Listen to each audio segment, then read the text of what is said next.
அதாவது நேற்று வந்து உதயநிதி அவர்களை வந்து கைது பண்ணாங்க. அதுக்கப்புறம் ஒரு சில நேரம் அப்படியே விட்டாங்க மாலையிலே. இது வந்து என்ன பிரச்சனைன்னு பார்த்தோன்னா, ஜெயலலிதா வந்து கலைஞரை வந்து ஒரு வாட்டி அரெஸ்ட் பண்ணாங்க. கலைஞர் பல வருஷங்களுக்கு முன்னாடி 90 கிட்ஸ் பசங்களுக்கு கேட்டால் நல்லா தெரியும்.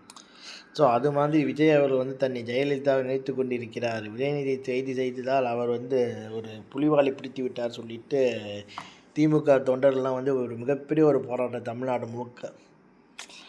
கூட்டத்தில் எவனோ ஒருத்தர் இது மாதிரி ஏதோ சொல்லிட்டான்ட்டு ஒரு திரிஷான்னு சொல்லிட்டான். அதுக்கு வந்து முதலமைச்சர் அவதூறா பேசுகிறார், பெண்களே அவதூறா பேசிட்டாருன்னு சொல்லிட்டு ஒரு ஒரு இது நடிகைகளும் சரி எல்லாம் அதுக்கு இதாக குரல் கொடுத்தது வந்து ஒரு நேரத்தெல்லாம் ஒரு பரபரப்பாக போயிட்டு இருந்துச்சு.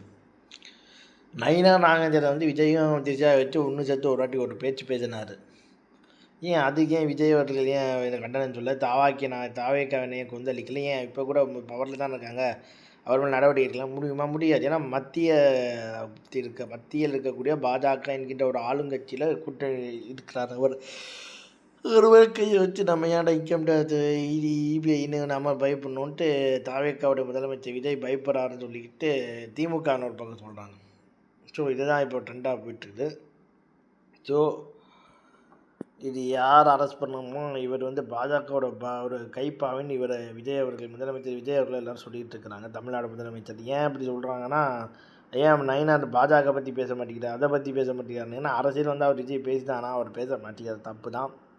ஸோ அவர் பேசுவார் நானும் நம்புகிறேன் அரசியலை பற்றி.